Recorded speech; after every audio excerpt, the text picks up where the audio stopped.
Doctor Who Season 9, Episodes 21 to 26, titled The Time Monster, and what this story is about. I mean, it's the final story of Season 9 of the classic series. It's the end of the third season of the Third Doctor.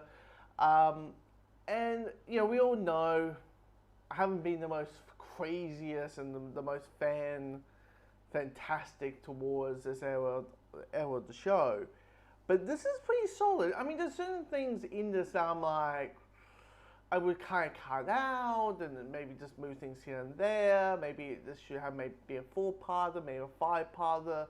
Because the first half of it, I quite like the idea there's this crystal, starting to have the Doctor having dreams and dreams about it. Of course, the moment, you know, the Brigadier is like, you know, the Brigadier hears about, oh, where are you getting this information from, Doctor? My dreams. He's like, come on, man, just come on. You know, we all have dreams. I know sometimes they feel real, but the dreams, it's your imagination.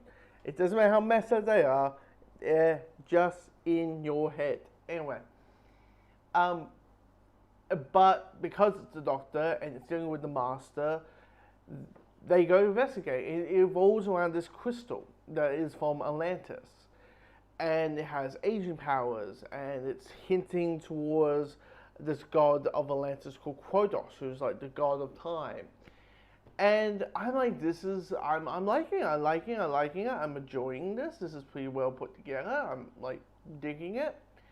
But then, like halfway through, we have a whole episode, nearly a whole episode in the TARDIS.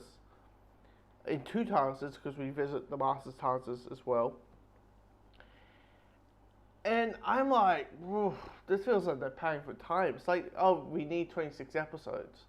And we need this story to be a tad bit longer. And the whole concept of, let's have them trapping each other's TARDISes. And let's have, like, the idea of them being trapped in each other's TARDISes, it's fun, it's neat, it's great. But then you just realize it's just padding.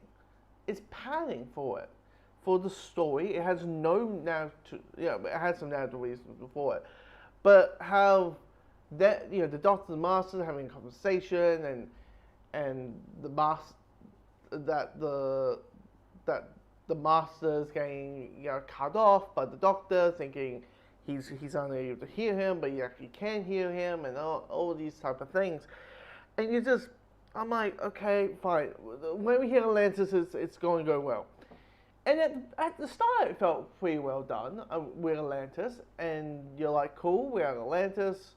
The plan that the Master has he hasn't turned out, hasn't gone well. He isn't the ruler of Atlantis, because his constant thing of, you will obey me. You will obey me. All that stuff, it doesn't work. And then he gets arrested. I'm like, that should be like the end. And if you're going to have like the ending, the same ending, for me, I'll personally be like, make it, except the Master teaming up with like the Princess of Atlantis and promising the two of them to rule Atlantis together and all that.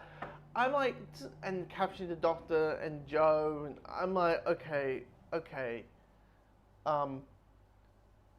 I'm like, could we just have the Master's trial, and then Kronos shows up, and then we have the same ending, and we find out this version of the fall of Atlantis, like, how they become fist people, like, you know what I mean? Like that, for me, that feels a little bit more sensible. But even the ending, like the ending of it, like they are stuck in the time vortex or edge of time, and the Master's meant to be like they're getting this god thing. Clearly, it's one of those things of like, it's the 70s. It's going to get weird sometimes. It's going to go like, what the hell are we talking about here? What the hell is going on here? But what we got is a really decent story, but it's just like, if they cut this out, if they did this, did that, it would sing a hell of a lot more. But yeah, I think I enjoyed it. I thought it was a decent wrap up of season 9. Now next time we're on season 10 with the first multi-doctor story as the 10th anniversary specials, which is the Three Doctors.